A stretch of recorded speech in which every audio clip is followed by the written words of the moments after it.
Doctor झांसीराणी तपस्वी विभीओ धामनगर। कौन रही आपन धारणा कहीं बस आमे 2 दिन धरी धारणा रे बसिचु। आमर 24 घंटिया प्राणी चिकित्सा 24 घंटिया प्राणी चिकित्सा माने नुहे जे आमे जणे 24 घंटिया ड्यूटी करिवु। सेति आमर शिफ्ट ड्यूटी दरकार, 3टा शिफ्ट दरकार। सेति प्रचुर परिमाण रे आमर डॉक्टर नियुक्ति। मु धामनगर अच्छी मु एकुटिया अच्छी सेठी मोर 3टा आउरी डॉक्टर रहिबा कथा कई रही नांती। तेणु काम रे बहुत प्रेशर पड़ुची। यही सब जिनस को लेकिन आम धारणा रे रहीचु।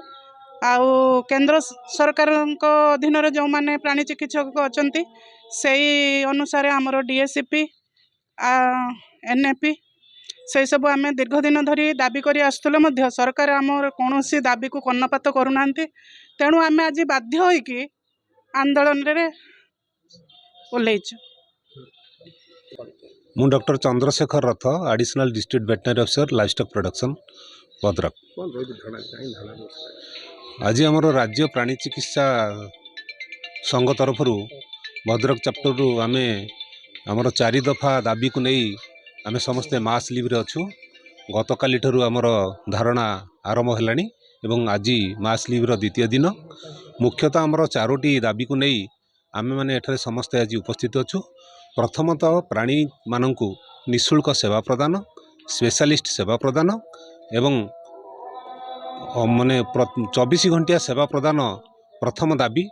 तत्सहित आमर अन्यान्य पर्याप्त परिमाणर औषधपत्र, डाक्तरी सेवा, डाक्तर नियुक्ति एवं जेपरिक प्राणी चिकित्सा सेवारे रूपांतरीकरण हवा मुख्यतः आमर लक्ष्य।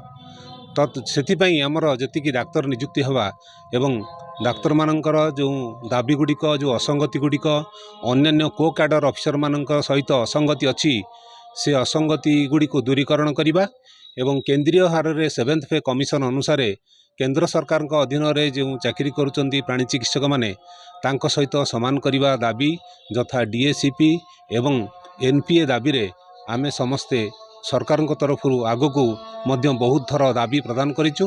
किंतु सरकार एप्रति आमको अणहेला करिसंती एवं दाबी आमर दाबी गुड़ी को केतेबेले हेले शुणी नांती। तेणु बाध्य होई आज प्राणी चिकित्सा सेवा संघ आंदोलन नवा पई निष्पत्ति नेछि। रोगी नहीं आसवे चिकित्सा किए जोगाई दे किए चिकित्सा जोगा देउछि सरकार को जना। चिकित्सा बर्तमान ठप चिकित्सा बर्तमान होई थाई पारे किंतु आमे तो समस्त प्राणी चिकित्सक आमे धारणा रे अछि। यदि दाबी पूर्ण हुए कौन करेंगे? अनिर्दिष्ट काल प्राणी चिकित्सक मैंने निष्पत्ति नहीं धारणा रे रहिबे।